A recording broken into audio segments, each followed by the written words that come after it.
Welcome back to the French Rugby Podcast with me, Tim Groves, former France hooker Benjamin Kayser, and ex-Scotland international and adopted Frenchman Johnny Beattie. We're on RugbyPass this season, as well as all your usual podcast platforms, and we've got the home of the Top 14 Premier Sports on board with us too, as well as being the only place to watch live Top 14 in the UK and Ireland from each and every round. Premier Sports is also the place to watch every single minute from each game of the new United Rugby Championship. So watch the biggest names with all the games live on Premier Sports this season. Just check out premiersports.com to subscribe today from just $12.99 a month on Sky, Virgin, and the Premier Player. We'll have a look at Fabien Galthie's France squad for the Autumn International shortly and chat about all of the top 14 action, as well as getting a special guest on as well. But first, how are you two doing? I'm good. Mate, say it like you mean it, mate. Come on. No, I'm good. Just a bit tired, but good, happy, excited about November tests. They're gonna come around the corner. This will be some really cool sort of game for France and proper tests. I can't wait for that third one. I'm sure we will speak about it left, right, and center. But that third test against the All Blacks is just going to be, something else. And I'm already excited about it. And somebody mentioned, those two games, that one, and then obviously the opener of the World Cup in 2023 against them. I think it's the 8th of September. It's probably the only date that I remember already so far ahead. So no, exciting times. Happy.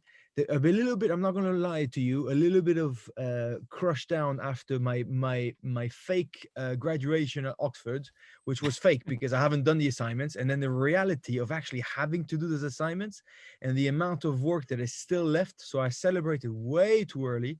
I still have a shit ton of assignments to finish. And two of them are due Monday. So it's proper.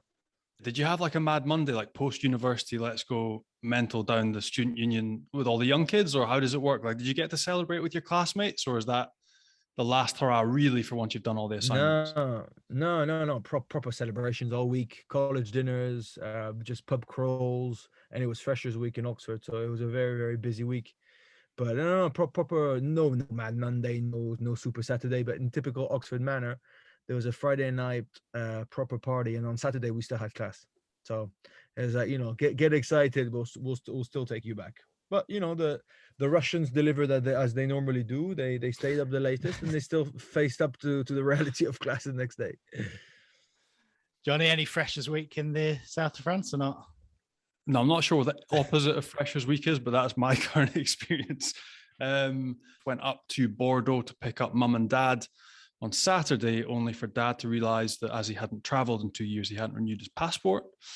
So a message to everyone that's looking to now go on holiday: the world is open, but to travel, you need a passport. So my dad is currently sitting back in Scotland whilst my mum is having a field day with the kids in the swimming pool and picking them up from school and seeing them for the first time in a long time. So lesson learned, get your passport renewed. The world is now open and you can get out on holiday, but not for John Senior, not this week. Well, we mentioned Fabien Galthie having named his 42-man France squad for the Autumn International. So let's have a look at it then.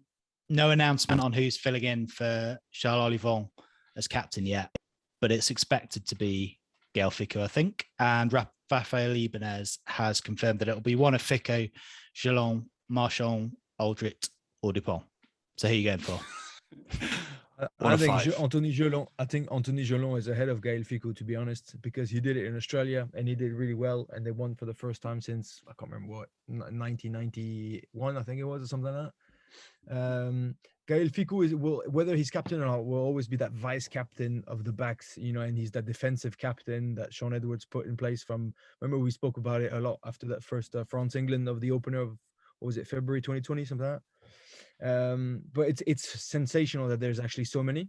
So we mentioned so many times of how many French guys could actually consider in the World 15 at the moment, and Cyril Bay and Julien Marchand and potentially Bernard Leroux, Greg Aldrit, obviously the 9 and the 10. I'm fed up of saying their name all the time, and all those guys in Vakatawa. But it's sensational to know that actually Julien Marchand is captain of Toulouse, and they only did the double last season and won the top 14 the year before. So he's very, very young.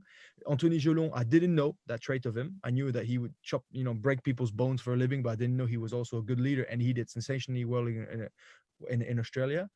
Gaël Ficou, we always knew he had that in him, but I don't know if you guys read the press in racing. He's really trying to press to say it's my time to do more than just play. It's my time to take on that role. So he wasn't speaking about the French team. He was more speaking about his attitude for racing, that he's got to bring people with him and all that. And Greg Aldrit, I think you mentioned, has a serious sort of international pedigree now that allows him the reality of doing that. And he's a hard grafting guy. I don't know how he is as an individual, but I'm sure he would do well. So it's a great sign to have the choice, right? It's a great sign to do it, because when I was there, there was Thierry Dusautoir, and after that was a desert. And it was, who the hell can captain this team? Like, there was not even a question. And that's a problem, because a captain on his own can't do anything. So basically, whoever's picked is great, because he will be backed by 4 or 6 or 7 other guys who could almost do the job. And the words that Galthie came out with this week, he said he was absolutely heroic, incredible as a captain and a game changer. But you look at who they've named in the back row, and you could pick anyone. They've picked 7 blokes, but you could make up a back row of any combination of the 7 of them. They're that talented. And it goes back to that point, Benji. Like, this is the first time ever I can really remember this strength and depth with this French side. And yes, the captain could be any one of 5, 6, 7 blokes, not just the 5 that you listed, but there's a serious amount of depth, and it's exciting.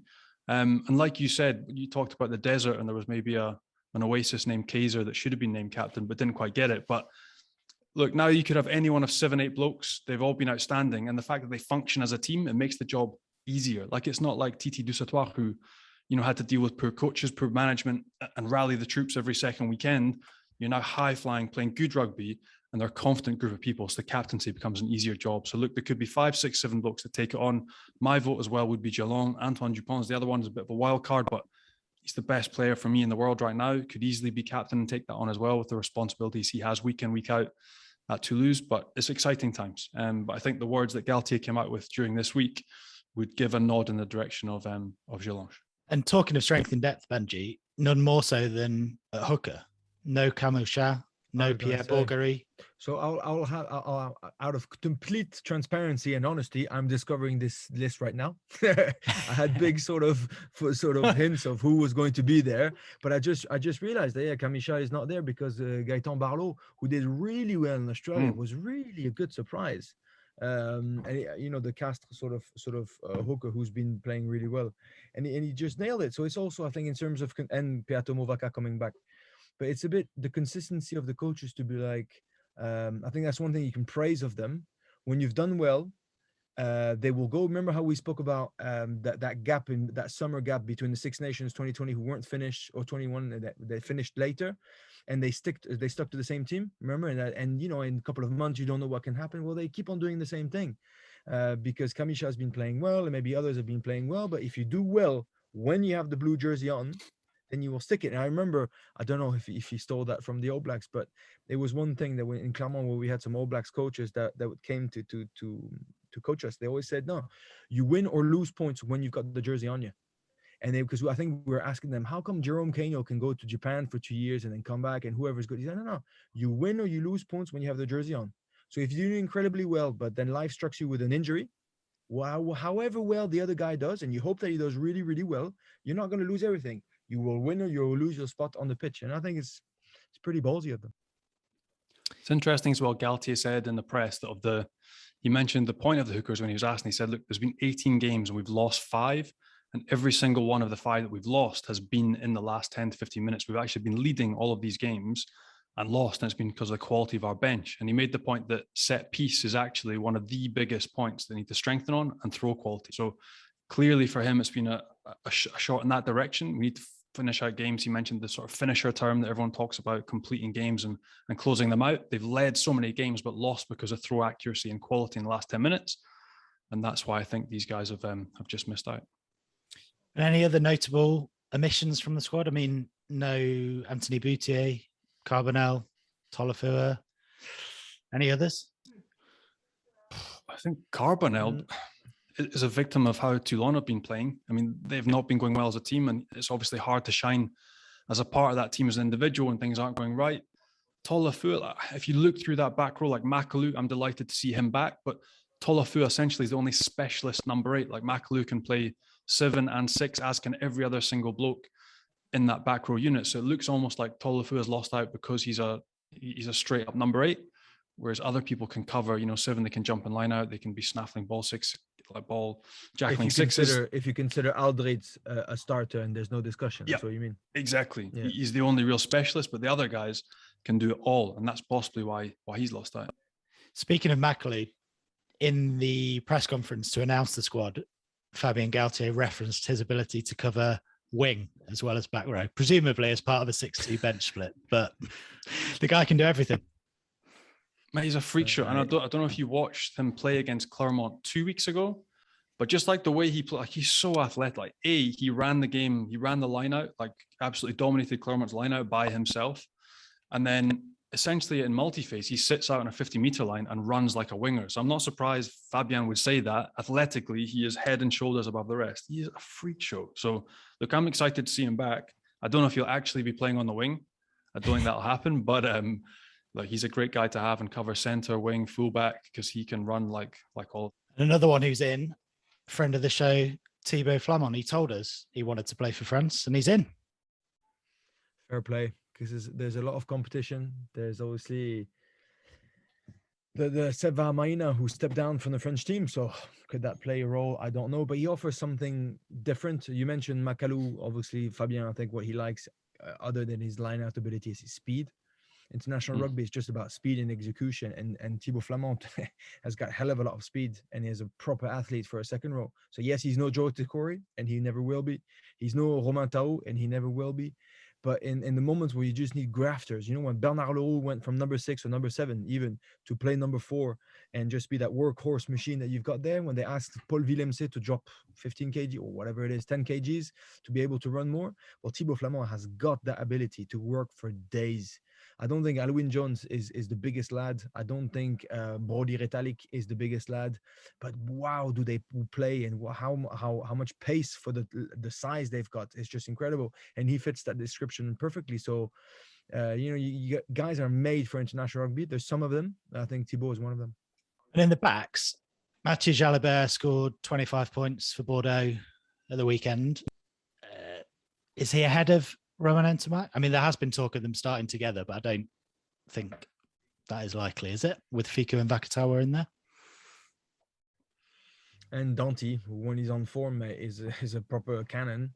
I don't know. I think it's a tough one, but that's choix de rich man's choice, and it's fantastic. I still think Ntamack is just slightly ahead in their mind, but Jalibert, we've praised him enough, to know that he can deliver anything. But how comfortable is it to be able to have both? One normally will sit on the bench and one will start. And in case, touch wood, there's always a couple of games before the November test will actually start, right? There's only Argentina to after the opener, and then you go to the third test. That team could be particularly different.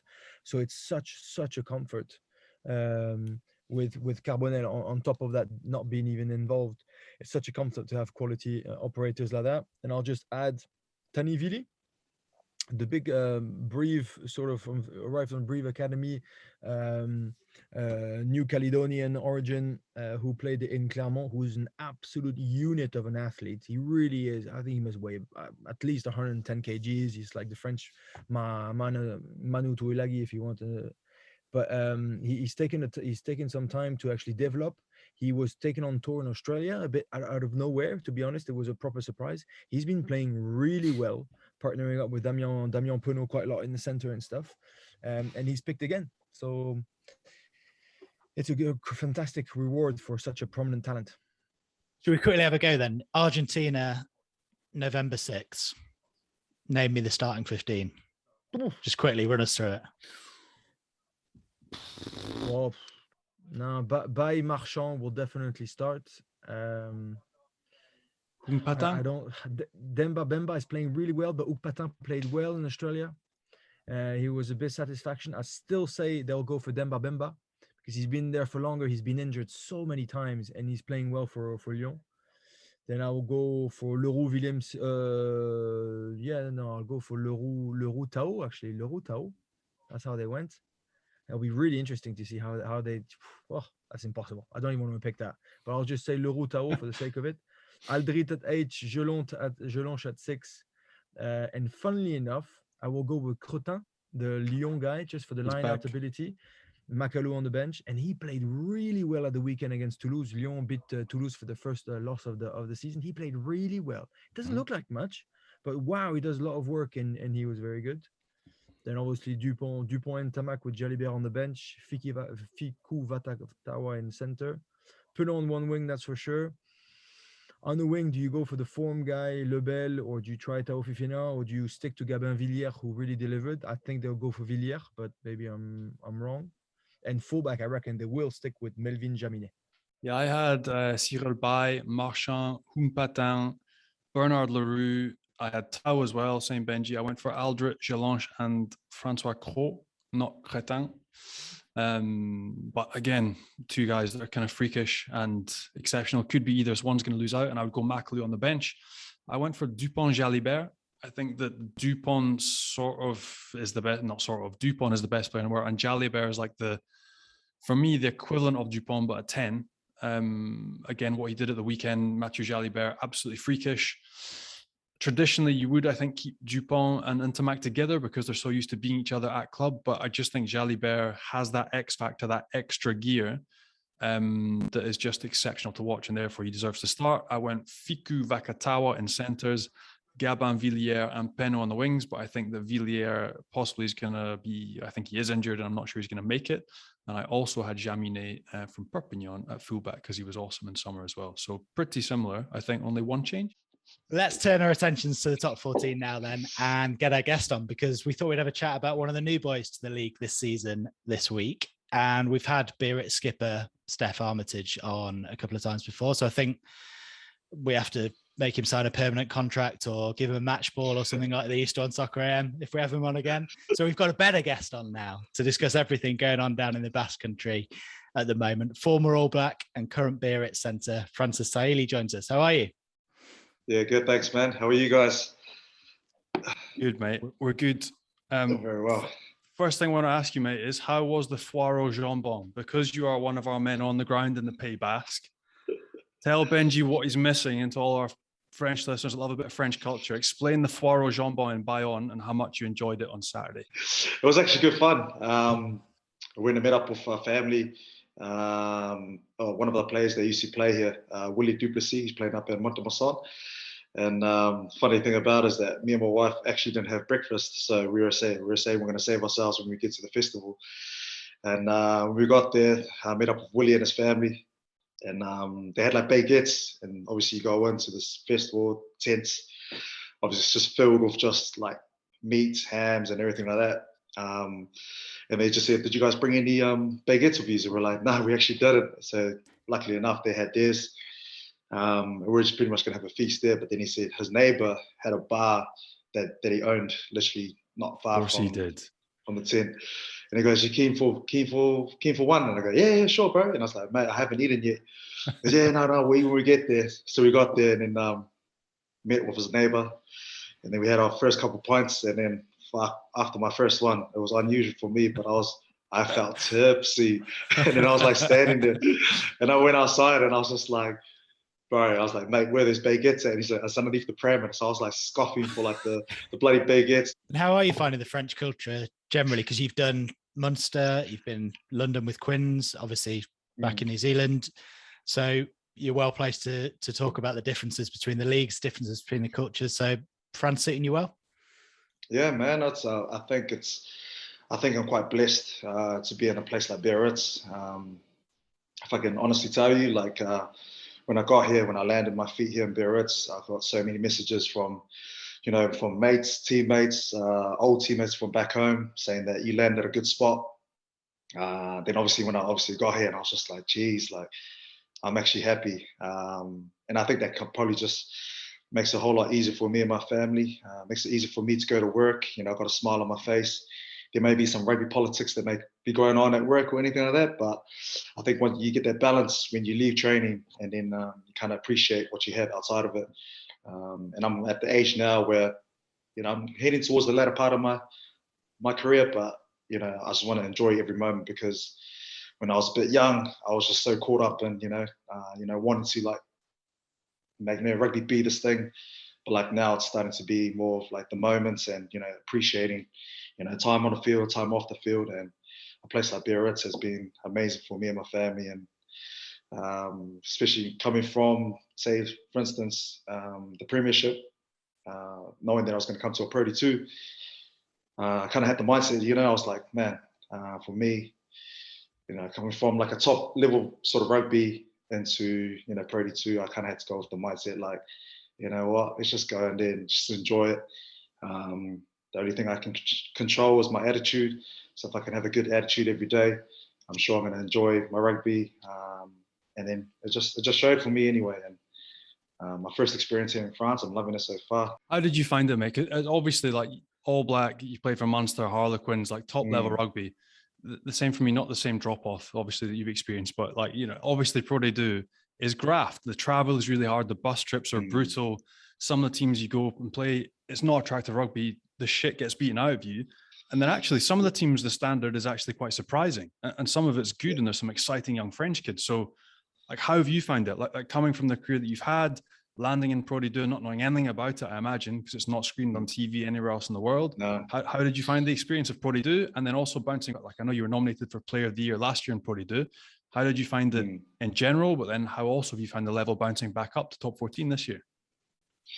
Yeah, like I said, obviously I hadn't experienced anything like Pro D2, and I kind of had been given a heads up about it, on what it was going to be like, but you can never know until you experience it for yourself. So that side of it, I was a little bit apprehensive when I first got here, because I was like, geez, like how's it going to turn out?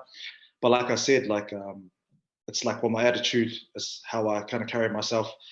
I come in, and if I'm going to have that mindset of being like, if I'm going to be the best player for myself, I have to show that, even if I'm going to be playing in Pro D2, even if I'm going to be playing like a lower level or anything like that. So I guess my mindset was more so just turn up and be your best. And I actually, surprisingly enough, man, I actually enjoyed playing Pro D2, man.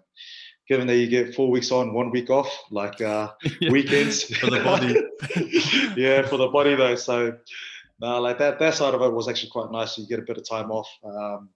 And we never trained in the weekends as well. So if we had a Thursday game, we actually had from Friday till Sunday off. So we didn't rock up until Monday again. So that was actually quite nice. But the rugby side of things, like the level of it, some teams, mate, they surprised me. Like you'd be doing these bus trips, and I think that was the shit thing about it. Sorry, excuse my language, but it was like the horrible trips up to like Grenoble, where it was like 11 hours and you're on the bus and you'd be playing the next day. And that was quite grim. But I guess for us, we had a good camaraderie between us boys. Then you go up to these sort of places, and when you win, it's like a big buzz. So you kind of create that sort of environment amongst all of us that, it is fun. We can actually make a fun time out of having these long bus trips though. So, and then obviously for us to bounce back up to top 14, it's just a massive buzz around this whole place. You guys will probably know as well. 7-8 years last time Biarritz was in top 14. So for me, I was like being up in this sort of level. I've played against the likes of like Clermont and say like the Champions Cup. And that's the sort of level you want to play at. And now that we're here, I know we're capable of doing it, and it probably doesn't show at the moment with us at the bottom of the table. But I know that it's unlucky of us with some of the injuries that we've kind of gained along the way, and obviously that's part of this. That's part of the sport. But I think it's a good check for us, or for a lot of the younger boys, because it's going to be a long season, and every week is going to be a grind. It's not like in Pro D2 where some games you can kind of hide, whereas like these sort of games, like week in, week out, it's like test match footy. And I think for these boys, it's pretty much sink or swim every weekend to pretty much play at the top level. And that's what we're at the moment. You mentioned how happy you were, how welcomed you felt by arriving in Biarritz and stuff. But mate, let me tell you, like exactly like you said, 7 years until they've been waiting to come back top 14, but forever your family now you will be sort of embedded in the hearts of this Biarritz region, and they will know that you are the guy before Stefan Armitage, because everybody speaks of Stefan, right? But you're the guy before him who kicked that final penalty shootout. And let me tell you, you looked the most relaxed I've ever seen a guy kick a penalty kick in such a tense moment. And I must not listen. I don't know you personally, but I was like, please don't miss it. Please don't miss it, because you look too cool. You look too cool. You look too relaxed and too good. I was like, not this one. Imagine the headlines for that to be like this guy being too cool and relaxed, going up for the kick, with a smile on his face, and he bloody shanks the kick though. So thankfully you're winning. Yeah, back to that moment, it was a surreal one, man. Like, we literally just played 100 minutes of rugby, and we came into the circle, and like, we were depleted. Like, a lot of us were so tired, and you can kind of see it on all our faces. And good thing about it, like, Sean, our coach, and then obviously Steph had like spoken and just said, guys, like, we literally just played 100 minutes. Like, regardless of the result, what's going to happen after this, bloody proud of you. The effort that you guys have put in was immense. And I think for us, like, because I'm not sure if Steph had told you guys this as well in the podcast, but like, all year at Captain's Run, we literally do kicks. So it's me, Steph, Johnnie, sometimes Henry, but we always go off the kickers, like Captain's Run. And then sometimes our trainer will be like, guys, enough, like, cut it. Like, you guys might pull a hammy or something. Bro, then after we had done what we did against Bayonne, doing all those kicks, mate, we can forever live. We can literally do kicks at Captain's Run all we want. There is no time limit to it though. So I think for us, like, we literally, like, before we were growing up, and I knew I was going to be like in the lineup. And then as soon as I went, I was just like, you know what, man, like, look, we've really just said it. We've just played 100 minutes. Let's just have a bit of fun with it, like, smile and just relax with it. So, like you said, Benji, I went up, and then I kind of had that smile on my face. And as soon as I got the kick, to be honest, I was a little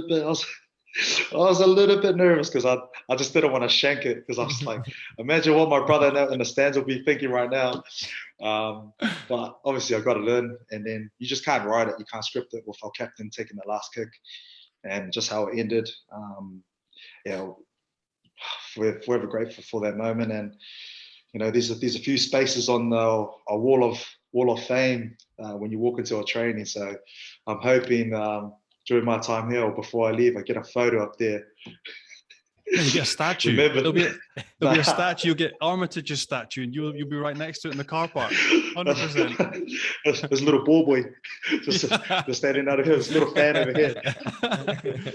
And like the manner of it as well, like the way you guys went in the semis and you beat Van last minute, coming back from like 15, 20 points down, utterly ridiculous. Then beating your local rivals, like the oldest, most horrible rivals, Bayonne, my old team, to go up. Like, Steph's already taken us through it a little bit, but talk us through the party afterwards, because it must have been insane. You're off to Ibiza. Jean-Baptiste Aldiger took you all there, like an amazing time. Like, it must have been incredible as a team. Mate, like, I felt like we had won the bloody top 14, bro. Honestly, like, the World Cup. Literally, it just felt like we had won the World Cup. And oh man, I was just so ecstatic that, like, what we had done, and like you said, taking it back to Vans, like, and how that kind of panned out. Like, it was, honestly, you couldn't even script that as well. Like, we knew that Vans was going to be one of our, one of our dark horse teams that will tip us over. But like, I was glad, like, honestly, before Gavin Starks had scored the try, we were on the halfway line, and I was just like, bro, like, we're literally getting smashed behind our line here. I was like, I remember getting smoked by from Nick Benetton, like, down the sideline, and boom, and then the ball had whipped right back to left again, and then I got up, and I was actually depleted, and I got up and I was like, bro, we've lost this game. And the only thing I was thinking of on mine was like the beers they were going to have afterwards. And then obviously the play had happened. Then Luca Perez Blanca went, offloaded into Bubby off to Starkey, bro. And I was just like, we're off to the finals. Obviously the finals, like, we want to scrap that. But obviously coming up against Bayonne, and then we were really speaking about that. But yeah, the party was that was unbelievable. Like, we really just got told probably the day after, on a Sunday, when we had our lunch, that there was going to be a trip planned for us when we got to Ibiza. And then we weren't too sure how that trip was going to be. So like before we left to go to the airport, I was saying to my wife, I was like going, darling, I'm not sure how this. I'm not sure how this. Yeah, darling, I tell you what, it's gonna be quiet. And I literally said to her, okay, I'm not too sure how this trip's gonna pan out. Should I get some money out? Like, she was like, yeah, get some money out just in case. So, anyways, we get to Ibiza. Man, the plane over was it was a giggle. I'm not sure if I should say this. Nah, I'll say it anyway. It's for a laugh. It's for a laugh, and so we're on the plane, and like, obviously we're still buzzing from Saturday, and we're like literally it was only us on the plane, so it's a chartered flight over, and we're all like charging, and then Starkey goes in to behind the curtains, talks to the ladies and stuff to get us some more beers, and we're just like, sweet. So we're like just charging on, like playing our music, and then Starkey jumps up on the intercom or whatever it's called, and he's just like going, I'm not sure I'm gonna say word for it, but he's like saying that he's gonna be some beers reloaded down for the boys. If you guys can just take your place, like pump the music up. I'm gonna be walking down, right? And then the curtain whipped open, and there's Starkey naked with the trolley walking down the aisle, like giving us our beers. Oh, bro, it was a giggle. And then we got to Ibiza, and then still all of us weren't sure how it was gonna go, and then honestly, like, no word of a lie, but fuck, man, I've never been on a trip like that ever in my life. Everything was paid for, like that, like literally from food. Like we literally ate like kings, or like we drank and like ate like royalty. Like the places that we were going to was a joke. But yeah, it was actually one of the craziest trips I've been on. The amount of money just going on to the yachts. Like we went on these yachts, like 3 yachts for like the whole day. And from what I heard, for that whole day, going on the yachts, going out for lunch, probably spent like, from what I heard anyway, it was like between like 150 to like 170K for that day only. And I was like, man, if there's that much money flying around, can we get a bump up in our contracts around here? Yeah, screw the yachts. Yeah, screw the yachts, man. Just chuck that onto the boys' salaries though. So nah, honestly, I kid you not. Like, if you talk to the boys, like everything was paid for, from Monday to Friday. Like literally, we go out midday, come back in the evening, and then like get dressed, and then back out for dinner. But everything was like literally on a gold platter for us, and we enjoyed it though. And I guess it was more of a way for our owners and just for our club to kind of say thank you. Like it's been 7-8 years, and it's been a massive achievement for us to get here. So they've given us, they've been dangling the carrot again, saying, if we stay up in top 14, we can do it again. And we're like, oh, guys, come on, like it's a no-brainer. So there's a few incentives there. No, I just want to take a paddle board. If I could just get a bonus, it'd be great. I don't need the yacht. Yeah, exactly. Man, your really good hooker is injured. I might lace them up again, because I'm telling you on Instagram, I was with you boys.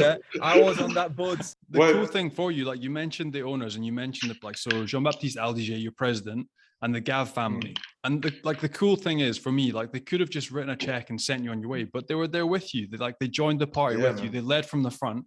So what's it like having owners and have a president, like a young president as well? He's only 37, 38, I think. Yeah, what's it like having these guys as part of the sort of team, like the wider team? They're owners, but they're part of it, and they want to enjoy the trimmings. They want to take you out and have a good time and show how good it can be when you perform, which is great. Yeah, I think you nailed it on the head. Like for them to be involved, even on that trip, like Louis Gav came over for his two sons were there as well. So they were kind of like rubbing shoulders. The young with us. fellas, Young fellas. So George is 14 and Henry is 16. So the two of them were on the trip with us. Gav didn't join us until like halfway through the trip. But man, like Gav is like a real personable sort of person, like real gentle, like his whole demeanor and like the way he talks, like he's just real gentle in how he talks. So like he was involved with it. His two boys were there, and I'll tell you this one thing with his two boys. So our first night, we're in Ibiza. We go to this place called Blue Marlin, and this place is kind of like mate, I'll tell you, I've been there before with the Quins boys, but when I went there with the Biarritz boys, like I was like, man, have you seen the prices of like the drinks and like the food? Like the burger there was like 55 euros. And so I was just, so that was what, so when I heard like we were going to this place, I was like going, oh bro, I was like, man, this place, we're going to be broke after this trip. And then, so we get there and then obviously they said like everything's paid for. And I was like, oh bro, no way. So like everyone's like buying bottles, like literally just like, mate, it was actually a joke. And then, so George, the youngest one, he had this card, and I'm not even going to say the amount, like how much the night was, but there was a minimum that we had to spend. I'm not even going to say the amount as well because it was a joke to it. And so the bill came, and then George had the card, and sitting next to Steph. So the lady came out with the monitor of the card machine, mate, for how much that was on the card machine, like the kid tapped it. Have you heard of that before? Contact my limits. I think it's just gone up to 50 euros. I'm not sure it's the same card. Oh man, but honestly, like the kid had the credit card, and usually you bloody like I don't know, like write a check or something for it, or like put the digits in, but the little kid tapped it though, and man, like that's when we knew I was just like, there's a different world to like wealth and everything. But anyway, that's a side story. But yeah, like back to it. What's the name again? Gav, like real personable, and obviously JB as well. Likes to be a part of it and be amongst it with the boys, and you can see it. Like he just hangs around with the lads. So they're both of them. They're just real personable with us. So yeah, good fun though. And he's an interesting character as well, isn't he? Jean-Baptiste Aldiger. I mean, there's been you sort of referenced it earlier on with politics off the field, but there's been lots of chat in the media about a merger between Biarritz and Bayonne, about him moving the club. So, I mean, how much of that does he speak to you about as players, and how much do you know about? Because he threatened to move the club to somewhere near the Belgian border, didn't he, and all sorts. So, and you are playing you are playing your home games apparently, or you've asked to, in the Challenge Cup in Lille this season. That's what I heard. So I heard we have our games up there. So we went up there for pre-season. Had our game against Bordeaux. So obviously him and the mayor. I'm not too sure how much I can talk about it though. But him and the mayor, they obviously have their love-hate relationship. Not too sure how much love. I'm not too sure how much hate. But it's obviously all out in the media. For what we know is that there was that talks they were going to be moving up to Lille. I remember on the train up, JB wanted us to put like stories up on our Instagrams, on our social medias, to be like, that it looks like we're moving to Lille.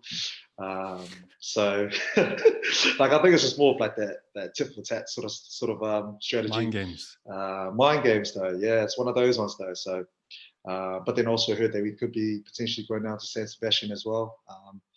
Look, he's a complex man. He's a complex man, but he knows. Good thing about him, man, is like he knows business. So like he knows how to like.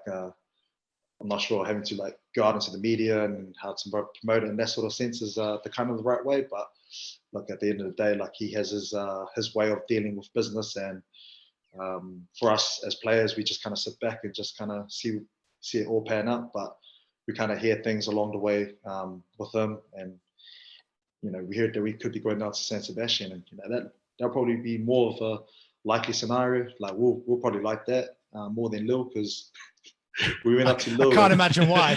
It's colder, mate. You're nearly in Scotland in Lille, actually. Yeah, and the only good thing about Lille is that they have Five Guys. So that's the only bonus. That's the only bonus that we'll take if we were to go up there. We've got to have some sort of shares in Five Guys if we go up there. So but I'm not too sure what's going on currently at the moment. But yeah, it's all up in the air. And look, politics, we're just kept in. Yeah, politics, mate. Like you said, like he's trying to get more money out of the mayor. He needs to get new facilities and upgrade everything for you guys. Like you're doing well. you deserve to have more money behind you, so that threat has to be there. Yeah. And like a few games in San Sebastian, so. it'd be awesome as well. Like the football stadium down there is amazing. Like Biarritz have played a few games there in the past at Real Sociedad Stadium, and it's stunning. Like great surface, really nice tapas, some good sangria across the border as well. It's not like it could be worse. It could be worse. But like JB, he's done some great stuff. Like the front of jersey sponsor he's brought in. You've got Grinder, which very unconventional, very not Basque. But it's the biggest front of jersey sponsor, I think, in the top 14, or the second biggest one. Like it's incredible some of the stuff that he has done and the money he's bringing in. Hara Nordicki, Yashvili, these guys that are coming back in and you know, help propping up the association of the club. So like it's going in the right direction. We touched on it a bit with the sort of culture and the lifestyle. You're obviously fitting in well in France, but how different is life at Biarritz compared to Quins in London and in the Premiership? And sort of looking back on your time at Quins a little bit as well, are you surprised by how quickly they managed to turn it around and become Premiership champions? Oh man, so your first question, man, I'm really enjoying it here. Look, London was nice, but the only thing about it was just too big. I didn't stay in London. I stayed just outside, hour and a half southwest in a place called Guildford. And that was nice for me and my little family. But I think for me and my family, like to be closer to, the beach.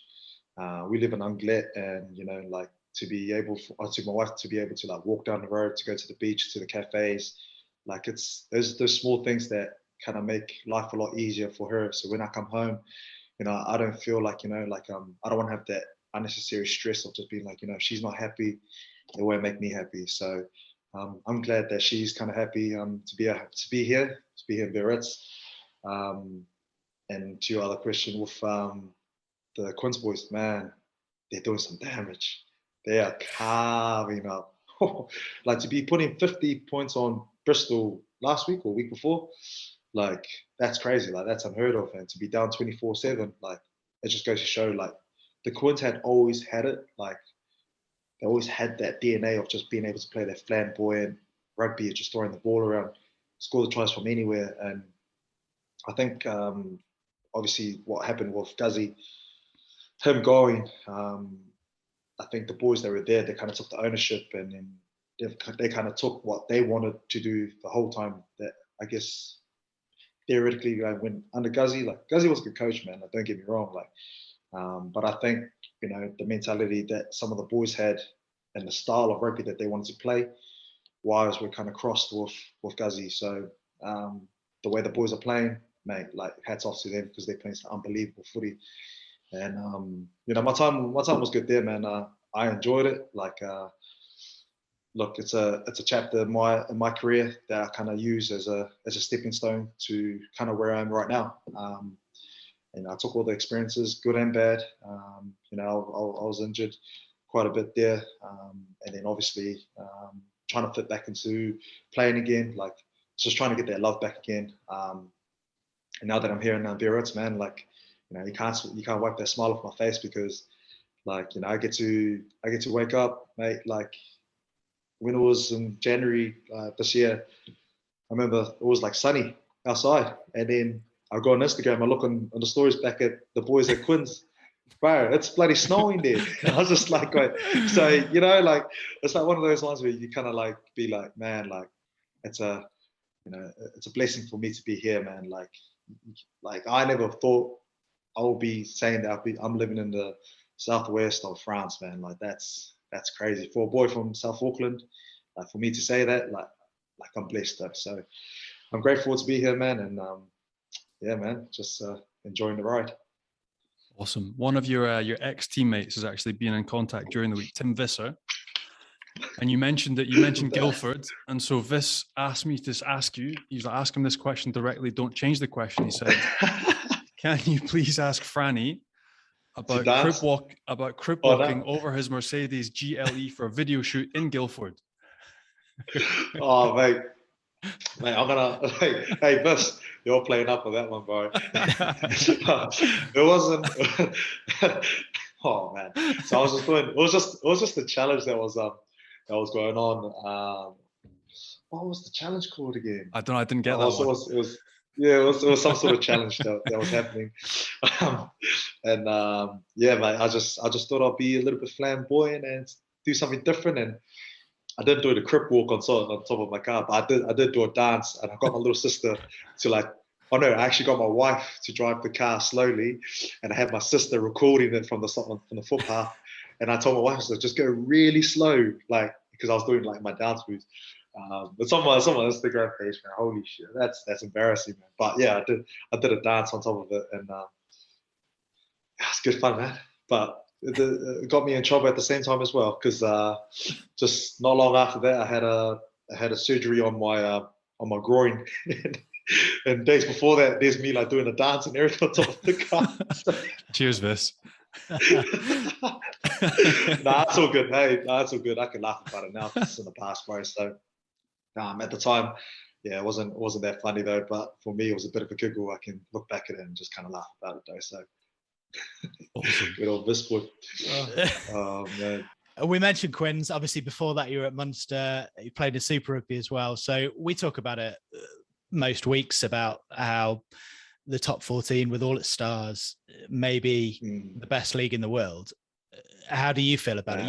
You're better placed than most to compare all of those leagues. So what do you think? Yeah. It's kind of hard to kind of, like pitch it in that way sense because of, I haven't played in New Zealand in 7 years.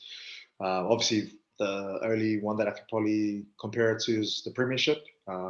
By seeing the Premiership now, it's gone a lot stronger. Every team is like, there is no like, easy. Well, I wouldn't say easy team, but like, there is no team that's like a bit of a walkover. So like, it's like every game is it's like a test match, just like top 14. But mate, yeah, I'll vouch for that as well, mate. Top 14 is it's a different beast. Holy hecker! Like it's like you had like you got these 10 blocks of like games and.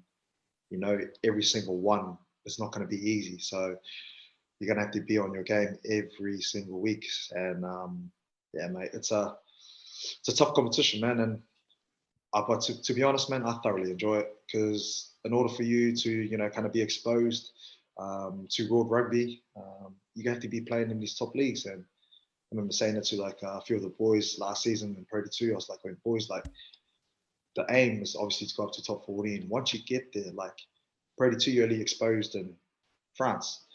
Top 14, you're exposed to the world. Like my family get to watch the games down in New Zealand, and given some of the results, like sometimes after games, then I'm on the phone to my dad, and man, I'm getting like an hour lecture about like what's been going on, and you know what I mean. But that sort of stuff, like. I like it though because I'm still blessed and I'm grateful that my dad gets to watch the game down under because in Pro 2, like they had to try to stream a link, like like a black market sort of like, like website to try and find the game. But, I'm grateful that, we're exposed to the world and, playing against the likes of like, the Toulouse, like, man, it's just amazing, bro. Like you want to be playing at this level, you know what I mean? Like, if you don't want to be playing at this level, then you're obviously not in right mindset to be playing in this league, though. So for me, I'm grateful, man, and man, it's a hell of a push, to be honest, though, given what's happening with our camp and with injuries. But look, no excuses, man, and we're just gonna have to just control what we can, which is coming in with the right attitude first, and hopefully we can swing some results back to how we did against the Bordeaux and Racings. So yeah, it might be a grind for the next few months to come, but I've got a feeling that carrot of another trip to Ibiza might just do the trick, and we might see you staying up at the end. Right. Well, I'm pretty sure from what I heard is like stay up in top 14, we go back to do our Ibiza thing, or we go get into the top 6, then it's to Vegas. So I don't know. How big is that carrot, man? Like I don't know. Are friends and family invited this time, or is it just? Well, man, from what I heard, it is, bro. So checking it out there. So then, but like that's what I heard anyway, bro. Get it in writing now, and we'll see you towards the top of the table near the end of the season. And great to hear you enjoying life so much in the south of France. So great to have you on. Cheers, Francis. Thanks so much for joining us. That was awesome. Catch you soon for a beer. Yeah, 100%. Sounds good. Or 2. Exactly. Cheers, mate. Ciao. Great to have Francis Saili on. And if you're wondering where Mr. Kayser's gone, your guess is as good as ours. Power cut, apparently. So he texted, Johnny, what's going on? Coming through in WhatsApp. Apparently, either he's forgotten to put money in his electricity meter, which I find hard to believe, or there's a power shortage or outage in Tunbridge Wells. So Andrea Kayser, you need to pay the electricity bill for Benji next month. Clearly something hasn't been going right with the domestic chores. Times are tough as a student. Yeah, he was too busy in Freshers Week, drinking pints of diesel. But to be honest, the new star of the show is Francis Saili. What a bloke. Absolutely loving his rugby. Lovely, lovely man. And couldn't be happy, obviously, enjoying his time, loving being in the Pays Basque, playing some fantastic rugby as well.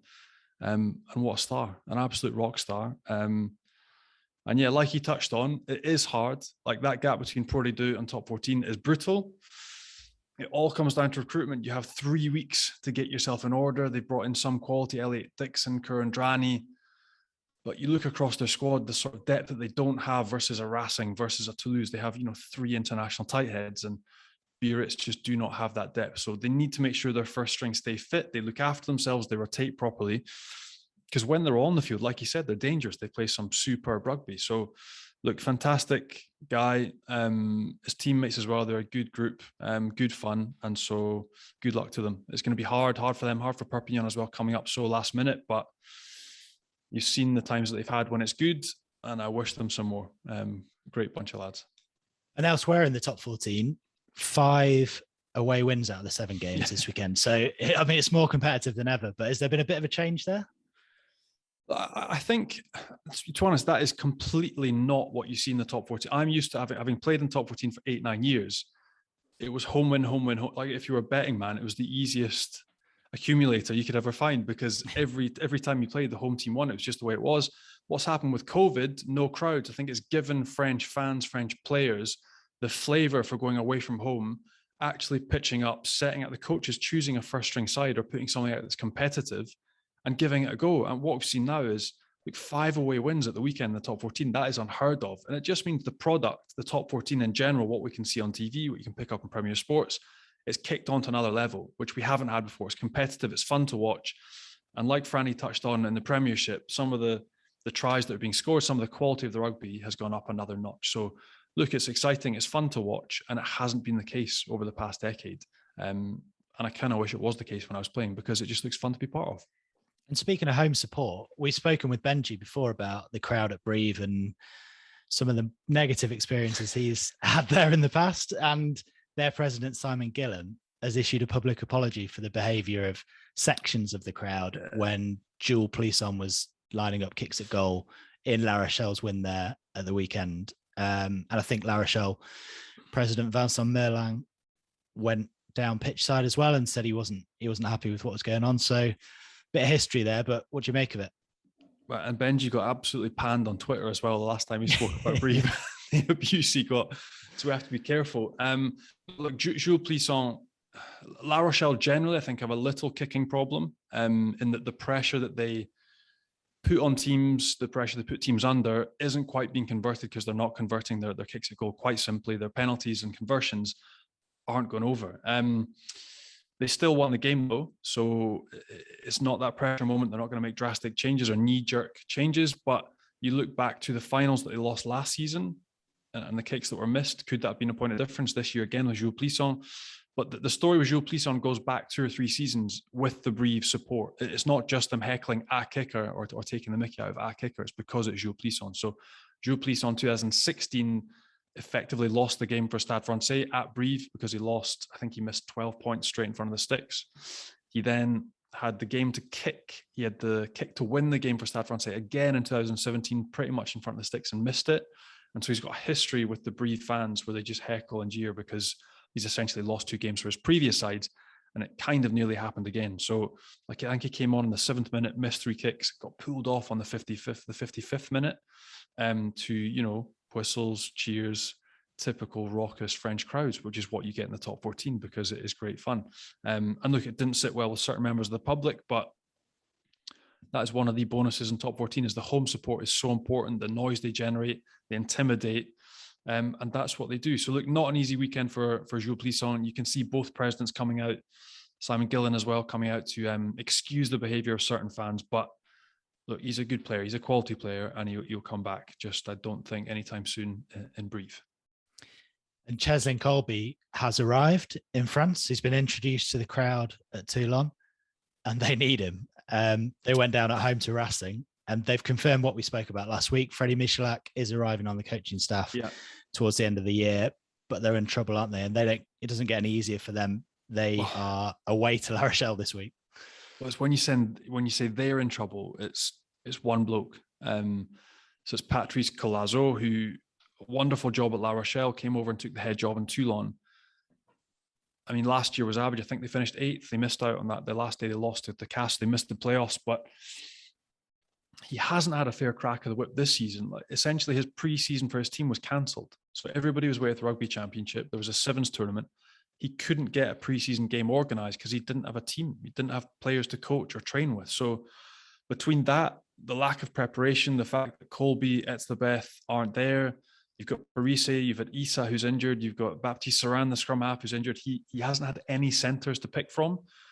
But the way French rugby is, the way the media works, the way the pressure gets thrown at these blokes, the president told him last week he had 2 weeks to basically perform. This week was better, even though they lost. The manner in which they played, the desire they showed on the pitch was better, more encouraging. But is that going to be enough after a loss at home? I don't think so. So look, Freddie Michalak coming in essentially to take up the same role, the skills role that he's doing over in the Roosters down in Australia. He's not going to be a head coach. So who's going to come in and take his job? Because the writing is now on the wall. He hasn't been given time. He's been given verbal warnings by his own president in the press. It doesn't look good for him. Yannick Brou being mooted. He's a buy-on. He signed a 1-year extension to see if he could get them back up. And apparently, irrespective now, he might be leaving. And one destination could be Toulon. And that's just the nature of the pressure of top 14 rugby, is that, look, after 6-7 fixtures, if it isn't going your way, if you're not at the right end of the table, where Toulon clearly now are not, they're now 11th or 12th, I think. It's desperate times and desperate measures, unfortunately. We will watch with interest what happens behind the scenes at Toulon in the weeks to come. Thanks, Johnny. We'll text Benji, thanks. We'll text Benji, thanks. Tell him to put 50p in the meter. And a big thanks to all of you guys for listening as well. Make sure you hit subscribe. Leave us a nice review if you can as well. Check us out on RugbyPass as well as on YouTube. Enjoy the top 14 on Premier Sports this weekend. And we'll be back with another episode next week. Au revoir, Johnny. Cheers, mate.